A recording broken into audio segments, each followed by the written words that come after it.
आज दिन में जब विपक्ष का मार्च हो रहा था तब एक घटना हुई जिसे नजरअंदाज नहीं किया जा सकता है। प्राइवेट समाचार एजेंसी का एक ऐसा वीडियो फुटेज ट्वीट करना जो राज्यसभा के भीतर का था।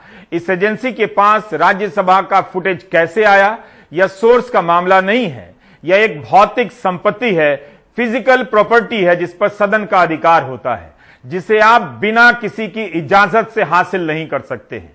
यह सूत्रों वाली खबर नहीं है कि किसी से सुनी गई और खबर लिख दी गई। एएनआई के पास यह वीडियो फुटेज कैसे आया?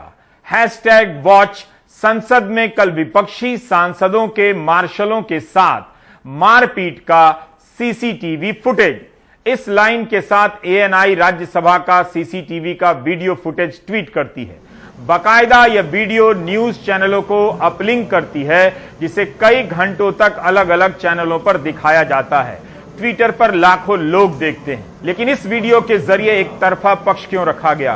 राज्यसभा में कई एंगल से सीसीटीवी कैमरे लगे होते हैं, एक कैमरे का ही फुटेज क्यों दिया गया? बाद में कहा गया कि नियम है कि संसद के भीतर का फुटेज नहीं दिखा सकते, लेकिन तब तक बहुतों ने दिखा लिया था। विपक्ष का आरोप है कि जब वह प्रदर्शन करता है तो संसद के टीवी पर नहीं दिखाया जाता है। फिर यह फुटेज कैसे बाहर आ गया? बाकी फुटेज क्यों नहीं बाहर आया?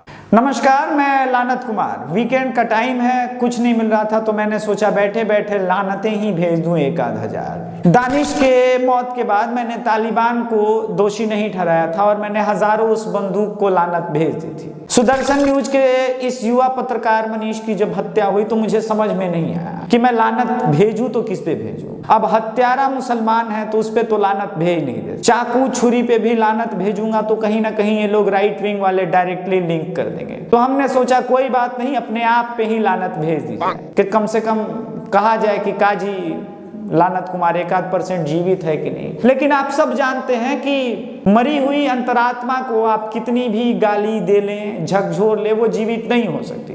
तो मेरे अंदर जो है आप लानतें मुझ पे भेज सकते हैं, मगर मैं जीवित आदमी नहीं हूं। मेरा एक खास एजेंडा है और उसी तरह से मैं पत्रकारिता करूंगा। रही बात तो लानत कुछ और चीजों पे भी भेजना पड़ेगा। 2 साल के मासूम बच्चे को कश्मीर में जो है बम से मार दिया गया। यही इस्लाम है, यही सब कुछ सिखाता है और यही वास्तविकता है। कब तक आप डिनायल मोड में रहेंगे? तालिबान में 6 साल की बच्ची, 7 साल की बच्ची को सेक्स स्लेव बनाया जा रहा है। यही सब कुछ तो सीखा है हमने। तालिबान जो कि इस्लाम को मानता है, इस्लाम की बात करता है, इस्लाम के ही कह सकते हैं आप, तालिबान ही इस्लाम है। इस चीज को लेकर के अगर आप भ्रमित है या डरे हुए हैं तो कंफ्यूजन की स्थिति से बाहर निकलिए। जल्दी ही ये देश हिंदुस्तान, जिसे आप प्यारा भारत कहते हैं, और आने वाले दिनों में ही आप स्वतंत्रता दिवस भारत में फिर से मनाएंगे। तो इस स्वतंत्रता दिवस को मनाते वक्त एक बार ध्यान रखिएगा कि आप और नेक्स्ट कितने दिनों के लिए स्वतंत्र रहेंगे, क्योंकि आपकी अभिव्यक्ति की आजादी को जो है सप्रेस किया जा रहा है। ये आप नहीं मानिएगा, लेकिन आपको देखना होगा कि किस प्रकार से जब जनसंख्या नियंत्रण कानून की मांग होती है या इस देश में कोई कॉमन सिविल कोड की मांग कर लेता है कि भैया कुछ नहीं तो बराबरी का अधिकार तो हिंदुओं को कम से कम मिलना ही चाहिए। अगर कोई इस्लामिक स्टडी करके यूपीएससी कर सकता है तो कम से कम हमें वेद पुराण महाभारत रामायण पढ़ के भी यूपीएससी क्रैक करने का इजाजत तो मिलना ही चाहिए। हजारों करोड़ की जो माइनॉरिटी की स्कीम होती है, स्कॉलरशिप होती है, उनको दी जाती है और हिंदू युवा जो है इस प्रकार से मुंह बाए रहता है, भाई हमको भी कुछ दे देते हैं यार, हम भी गरीब परिवार से, यहाँ मेरे बाप के पास तो खटिया भी नहीं है यार, हम जमीन पे सोते हैं। लेकिन यहाँ पे वैसी कोई व्यवस्था नहीं है। चूंकि माइनॉरिटी हैं तो दबाए हुए हैं, कुचले हुए। ये बात और है कि किशनगंज हो या आप मुजफ्फरनगर कह लीजिए या कश्मीर कह लीजिए या आप मणिपुर कह लीजिए या आप नागालैंड कह लीजिए, न जाने कितने स्टेट में ऑलरेडी हिंदू माइनॉरिटी में है और 22%, 20% की आबादी वाला मुसलमान जो कहता है वो खुद को माइनॉरिटी में। प्रतिशत छोड़िए, अगर 20-22 करोड़ की आबादी है किसी कौम की तो माइनॉरिटी में कैसे हो सकता है? किसी की आत्मा जीवित हो तो लानतें भेज के कम से कम एक आध सवाल खुद से पूछ ले। अब रही बात कि ये लोग आरएसएस को आतंकवादी संगठन कहते हैं। मैं हमेशा कहता हूं कि चर्चा कीजिए, इन्हीं की भाषा में चर्चा कीजिए। अब देखिए कितनी बड़ी विडंबना है। जो कुछ भी जंतर मंतर में हुआ उसे आप कह सकते हैं कि कुछ लोग कहेंगे गलत हुआ, कुछ लोग कहेंगे कि भटके हुए नौजवान थे, गलत नारे लग गए तो लग गए। लेकिन मैं एक कदम आगे आके कहूंगा कि जरा देखिए किस प्रकार से लानत कुमार ने सेलेक्टिव ढंग से चुप्पी साध ली जब एक पत्रकार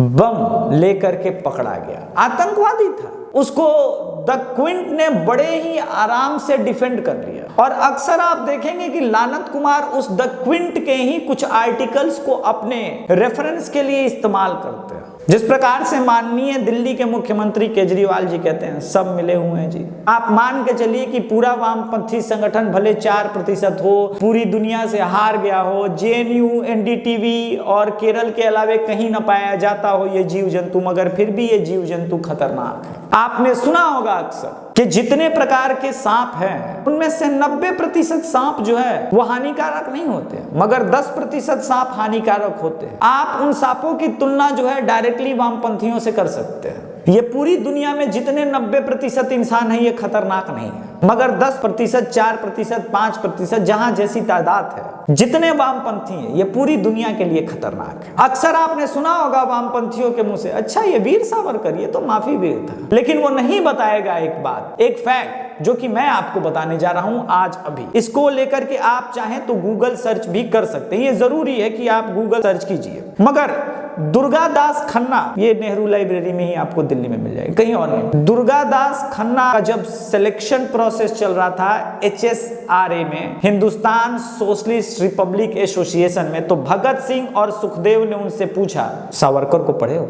उन्होंने कहा हाँ। उन्होंने कहा कि सावरकर को पढ़ना हर एक क्रांतिकारी का धर्म। और यही नहीं, सावरकर की 1857 की क्रांति पे लिखी गई किताब को भी रिपब्लिश कराया था भगत सिंह ने। मगर भाई भगत सिंह तो लेनिनवादी थे वामपंथियों के अनुसार। इसीलिए मैंने कहा कि इन्हें बुलाइए, इन्हें डिबेट के लिए प्रेरित कीजिए। जब तक ऐसे लानत कुमारों को नंगा नहीं करेंगे सड़कों पे, इनकी आइडियोलॉजी को नंगा नहीं करेंगे, आप अपनी लड़ाई जीत नहीं पाएंगे। यही सत्य है, यही शाश्वत है। इसलिए चैनल को भी सब्सक्राइब कीजिए, जय श्री राम का नारा लगाइए। कतई कम्युनल नारा नहीं है, आप नारा लगा के तो देखिए, सुकून मिलेगा, एहसास मिलेगा। जय श्री राम।